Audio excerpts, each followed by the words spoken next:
Assalamualaikum warahmatullahi wabarakatuh. Perkenalkan, nama saya Siti Tanaya Anasya Tanjung dengan nomor induk mahasiswa 17106249091. Kali ini saya akan menyampaikan argumentasi tentang ketimpangan digital dan keadilan ekonomi. Di era digital saat ini, teknologi sudah menjadi bagian dari hampir seluruh aspek hidup, mulai dari belanja, belajar, hingga sampai bekerja. Namun, satu hal yang sering kita tidak sadari adalah bahwa tidak semua orang dapat merasakan manfaat dari dunia digital ini secara merata. Nah, kondisi inilah yang disebut dengan ketimpangan digital. Dampaknya sangat besar bagi keadilan ekonomi Indonesia. Mari kita bahas lebih lanjut lewat 3 poin utama. Yang pertama, ketimpangan digital dapat memperlebar kesenjangan ekonomi antar wilayah.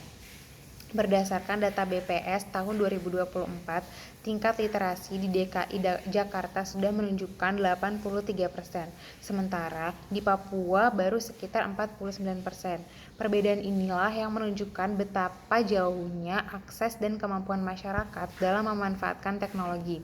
Akibatnya, mereka yang memiliki akses internet cepat dan paham teknologi lebih mudah untuk mendapatkan pekerjaan, belanja online, hingga membuka usaha digital. Sedangkan masyarakat yang berada di daerah dengan akses yang terbatas semakin sulit untuk bersaing. Jadi, walaupun ekonomi digital sering disebut sebagai peluang besar, tanpa pemerataan akses, justru digitalisasi ini dapat menciptakan jurang ekonomi yang semakin dalam. Kedua, dampak ketimpangan digital ini paling terasa di sektor UMKM. Berdasarkan data dari Kementerian Koperasi dan UKM tahun 2023, baru sekitar 30% UMKM di Indonesia yang sudah terhubung ke platform digital seperti Tokopedia, Shopee, dan TikTok Shop. Artinya, sebagian besar pelaku usaha kecil masih beroperasi secara konvensional dan kehilangan peluang besar untuk memperluas pasar. Padahal dengan digitalisasi ini mereka dapat menjual produk-produknya ke seluruh Indonesia hingga ke luar negeri. Jika ini terus dibiarkan, UMKM yang belum digital akan semakin tertinggal. Sementara usaha yang sudah berkembang, yang sudah online akan terus menaik.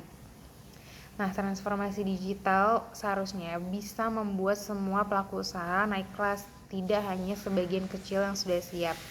Ketiga, pemerataan digital tidak akan terjadi tanpa peran aktif dari pemerintah. Lewat program Indonesia Digital 2045, pemerintah menargetkan perluasan jaringan internet ke seluruh desa, pelatihan literasi digital untuk pelajar dan UMKM, serta peningkatan kapasitas SDM agar siap menghadapi ekonomi digital.